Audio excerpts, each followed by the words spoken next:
सबसे पहले चलते हैं कि ज्वालामुखी क्या है और ज्वालामुखीता दो शब्द है, वेल्केनो और वेल्केनोसिटी। क्या होता है दोनों और दोनों में अंतर क्या है? तो ज्वालामुखी जो होता है ना, जैसे आप इस डायग्राम पर आ जाइए। ज्वालामुखी जैसे ये मैग्मा चेम्बर है, हम लोग पढ़े हैं, और मैग्मा चेम्बर कौन सा है? दुर्बलता मंडल है। तो ये जो मैग्मा चेम्बर है, इस मैग्मा चेम्बर से जिस नलिका, पाइप या दरार के माध्यम से ज्वालामुखी पदार्थ बाहर निकलता है, उस नलिका, छिद्र या दरार को हम ज्वालामुखी कहते हैं। तो ज्वालामुखी क्या होगा? एक प्रकार का रास्ता है ये, जो अलाउ करता है वोल्केनिक मटेरियल को अर्थ सरफेस पर आने के लिए। तो अब यहाँ पर अगर हम इसको देखेंगे तो यहाँ पर बड़े तौर पर क्या है कि ये ज्वालामुखी का चैम्बर है और ये इसका क्या है? रास्ता है, जहां से ये बाहर की ओर निकल रहा है। ये भी एक इसका रास्ता है। आप देख रहे हैं ना कि वेंट लिखा हुआ है।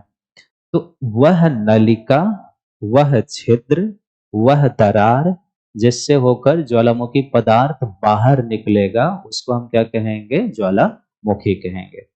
जबकि ज्वालामुखीता शब्द जब हम यूज करते हैं, जैसे आप यहाँ पर देख रहे हैं, तो जब हम ज्वालामुखीता शब्द यूज करते हैं तो इसका दो अर्थ निकलता है वोल्केनोसिटी का। एक, इसमें शामिल है धरातल के नीचे की प्रक्रिया, और दूसरा इसमें शामिल है धरातल के ऊपर की प्रक्रिया। धरातल के नीचे की प्रक्रिया क्या है इसमें शामिल? तो धरातल के नीचे की प्रक्रिया है इसमें कि दुर्बलता मंडल में ताप के प्रभाव से मैग्मा का निर्माण होना। क्योंकि मैग्मा यहाँ पर किस तरीके से बनता है? क्योंकि दुर्बलता मंडल में हम जानते हैं कि वहां पर आर्थर होम्स का विचार कुछ पर है कि वहां पर रेडियो सक्रिय खनिजों की उपस्थिति है।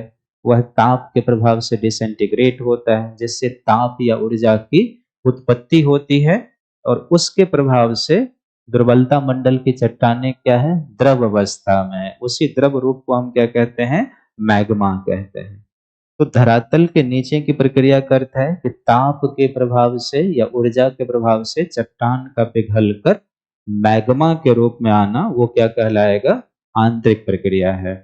और बाहरी प्रक्रिया का अर्थ हो गया कि ये जो मैग्मा अब बना, अब बाहर आकर धरातल पर प्रकट होगा। तो धरातल पर जब प्रकट होगा तो कुछ न कुछ स्थल रूपों का भी निर्माण करेगा। तो वो जो कुछ न कुछ स्थल रूपों का निर्माण करेगा, उसको हम क्या कहेंगे? बाहरी प्रोसेस कहेंगे। तो इसको हम कहेंगे ज्वालामुखी, और दूसरा शब्द जो है उसको क्या कहते हैं? ज्वालामुखीता। तो फिर से एक बार से ज्वालामुखी क्या हो गया? ज्वालामुखी सिंपल से ध्यान रखेंगे, ये रास्ता है। क्या रास्ता है? जो दुर्बलता मंडल से पृथ्वी की सतह पर ज्वालामुखी पदार्थ को आने का रास्ता देता है। अब ये रास्ता क्या हो सकता है? पाइप नुमा हो सकता है, नस हो सकता है, जैसे हमारे आपके शरीर में नस है वैसा हो सकता है, या क्रैक्स, दरार के माध्यम से हो सकता है, जिससे जो ज्वालामुखी मटेरियल है वो बाहर आता है। और जब हम ज्वालामुखीता की बात करते हैं तो ये दो प्रोसेस को अपने आप में शामिल किए हुए हैं। ज्वालामुखीता प्रोसेस को ही दिखाता है। इसमें एक प्रोसेस है कि दुर्बलता मंडल में ताप या ऊर्जा के प्रभाव से मैग्मा की उत्पत्ति, और बाहरी प्रोसेस में है कि जब यह मैग्मा इस रास्ते से बाहर निकलेगा तो धरातल पर वो मैग्मा जब आएगा तो वायुमंडल के संपर्क में आने के कारण क्या होगा? धीरे धीरे ठंडा होगा, ठोस रूप धारण करेगा, उससे कुछ स्थलाकृतियां बनेंगी, तो वो बाहरी स्थलाकृति। हालांकि स्थलाकृति अंदर में भी बनेगा, अभी उस पर हम चलेंगे। तो इसी को हम क्या कहेंगे? ज्वालामुखी और ज्वालामुखीता।